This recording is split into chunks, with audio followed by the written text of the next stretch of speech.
Hello everyone, I'm George from Ireland. So I'm in Mayfair, London, and behind me is the house where Rufus Isaacs spent the latter part of his life. Rufus Isaacs is best known for having been Viceroy of India 1921 to 26. So Isaacs was born in London in 1860 in the east end of London, an area called Spitalfields, which had a significant Jewish community at the time. Doesn't have one anymore. Most moved to North London after the Second World War. Something jokingly called the Northwest Passage, that move. But back to him. So his father was a fruiterer, and so they were probably classed him as lower middle class. I'm not sure how long his family had been in the United Kingdom, of course, because until 1656 there was no Jewish community allowed in England and Wales for 350 years. So the 19th century was significant Jewish immigration. Anyway, so they didn't have that much money, but he managed to go to University College School. There's University College London, i.e. part of the University of London, and then there's this school founded by, I don't know what the relationship is between University College School and UCL, but anyway, and that's in North London. So he was doing well to go there. I wonder if he got a scholarship there, because it would have been quite pricey, and that the family's means was limited. He had a few siblings. But so he left that and he joined his father's business, which was then burgeoning, and they were rising in the world. However, he decided he wanted to do something else, and he hit upon the considerable ambition of becoming a barrister. So being a barrister was one of the occupations which was considered acceptable for an upper class man, at least they were often upper middle class. To come from a relatively humble background and be a barrister was highly unusual at that time. So he never went to university. To be a barrister, you actually didn't need a degree until the 1960s. A lot of them had degrees and then weren't called to the bar. Others of them, in their late teens, would go to the bar and hang around for a few years and thought they generally understood what was what, and then they'd be considered to be called to the bar. So they qualified as a barrister. Only from the 1850s it had formal exams and pupillage and all the rest of it. But someone like him, if you're a bright boy, and had to be a boy till 1919, you could enroll at the Inns of Court and at the School of Law and do the course there for a year, pass the exams, be called to the bar, try and get yourself a pupillage. That's to say, be an assistant to an established barrister for a year, and if you're satisfactory, then you could try and get a tenancy, a permanent place in Chambers. The Chambers is an office shared by barristers, and that's it. You can practice the rest of your life, and unless you really disgrace yourself, you are a barrister. You can't be kicked out of that. The pupillage you had to pay to do in those days. So he did that, had to pass the exams, including one in Latin, and get himself a pupillage.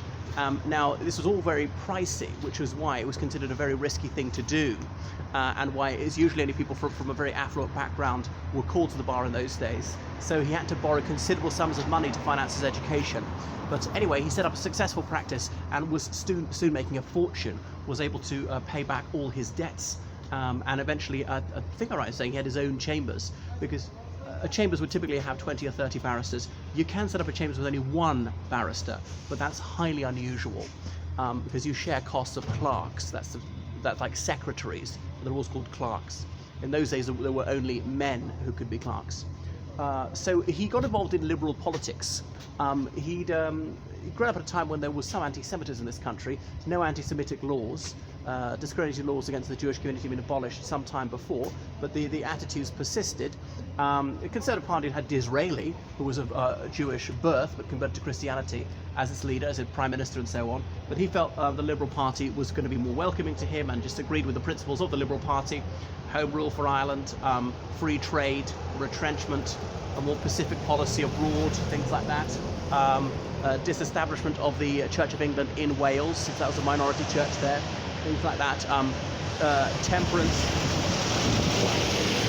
not outlawing alcohol but restricting it. Then new liberalism, which was really the beginnings of the welfare state. So in 1904 he was elected for Reading, a town which he had little connection prior to that, some miles west of London in Berkshire, the main town in Berkshire, and he held that for a further 9 years.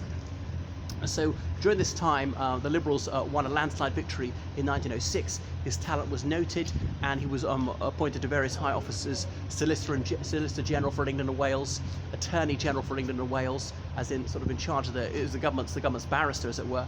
And in those days, the Attorney General not only just wrote briefs to the government, actually led in cases in some key prosecutions. They don't do that anymore. So you have to be a barrister to be Attorney General. I think there's been one exception in recent times, but until very recently that was considered de rigueur.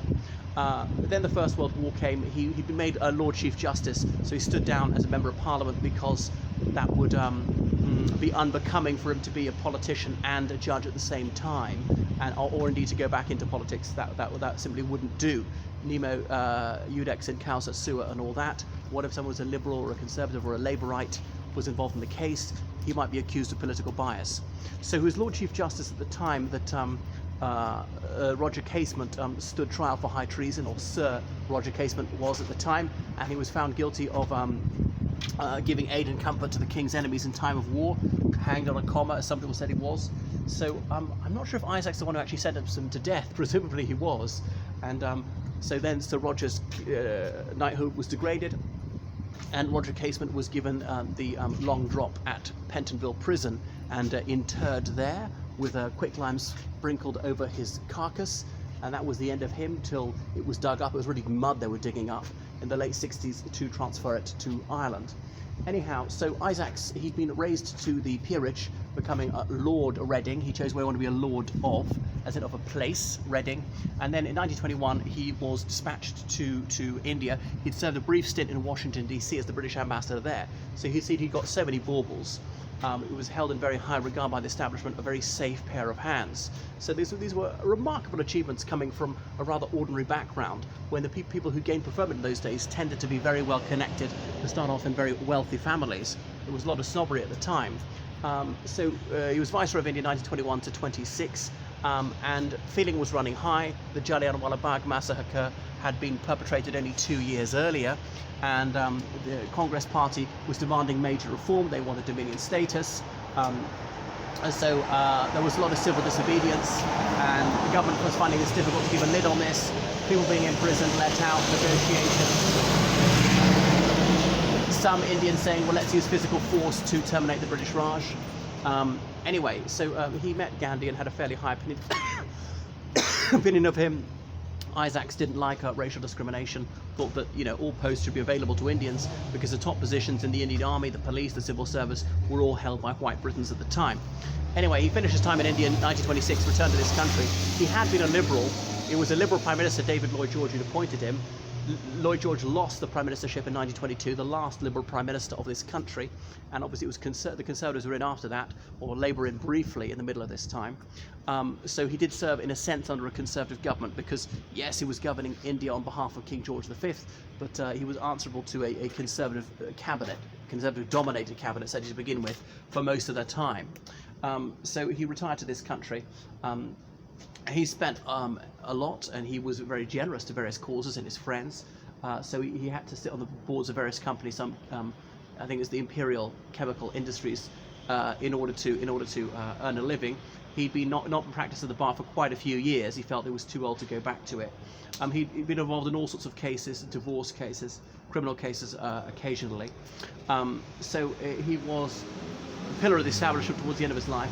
Quite wealthy. You can see the house he had. He was married. He had several children, and that was him. He died in the 1930s. Have I got that right?